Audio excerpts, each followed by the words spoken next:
এই মুহূর্তের বড় খবর দেব। বিহারের রাজনীতিতে বড় চমক। বিহারের মুখ্যমন্ত্রী নীতিশ কুমার তিনি এবার রাজ্যসভাতে যেতে চলেছেন কার্যত নিশ্চিত, এবং বিহারের রাজনীতিতেই যার কারণে ফের একবার পট পরিবর্তন হতে চলেছে। বিহারের মুখ্যমন্ত্রী আর থাকছেন না তাহলে কি নীতিশ কুমার, কারণ কার্যত নিশ্চিত যে নীতিশ কুমার তাকে এবার রাজ্যসভাতে পাঠানো হতে চলেছে এবং রাজ্যসভার যেতে চলেছেন নীতিশ কুমার, কার্যত তাই নিশ্চিত বলেই জানা যাচ্ছে বিহারের রাজনীতিতেই, যার কারণে বড় চমক। আমরা এই নিয়ে আরো বিস্তারিত জানবো। এই মুহূর্তে আমাদের সঙ্গে টেলিফোনে রয়েছেন আমাদের ডেপুটি এডিটর মৌপিয়া নন্দী। মৌপিয়াদি, কার্যত নিশ্চিত যে রাজ্যসভায় যেতে চলেছেন নীতিশ কুমার, এখনো পর্যন্ত লাস্ট আপডেট কি পাওয়া যাচ্ছে? দেখো অভিক, আজকে সকাল থেকে যে জল্পনাটা চলছিল যে নীতিশ কুমার তিনি কি রাজ্যসভায় যেতে চলেছেন, এই মুহূর্তে দাঁড়িয়ে কিন্তু এই জল্পনাটাকে আর জল্পনা বলা যাচ্ছে না।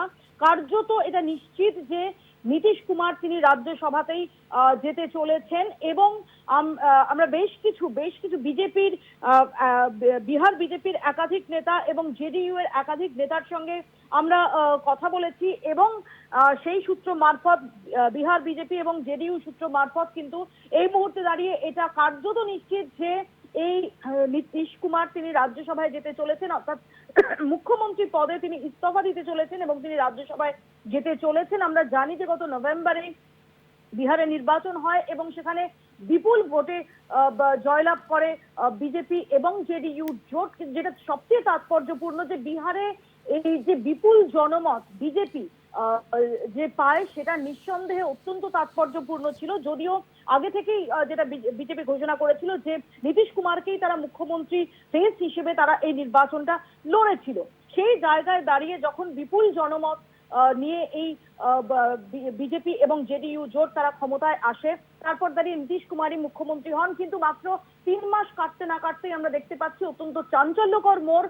এবং এই মুহূর্তে দাঁড়িয়ে যে জল্পনা রয়েছে যে বিজেপি কি তাহলে বিজেপির মুখ্যমন্ত্রী করতে চলেছেন, এখানে দাঁড়িয়ে ডেফিনেটলি নীতিশ কুমারের যে পুত্র সেই নীতিশ কুমারের ছেলে তার নাম প্রবলভাবে চর্চার মধ্যে রয়েছে। প্রাথমিকভাবে যেটা আমরা সূত্র মারফত খবর পাচ্ছি যে এমনটা হতে পারে যে ডেপুটি চিফ মিনিস্টার উপমুখ্যমন্ত্রী পদে নীতিশ কুমারের ছেলে তার জায়গা হওয়ার সম্ভাবনা একটা প্রবল। কিন্তু এই মুহূর্তে অত্যন্ত জোরালো একটা চর্চা রয়েছে যে বিহারে বিজেপির তরফ থেকে, অর্থাৎ একদম বিজেপিতে বিহারে বিজেপির মুখ্যমন্ত্রী হতে চলেছে।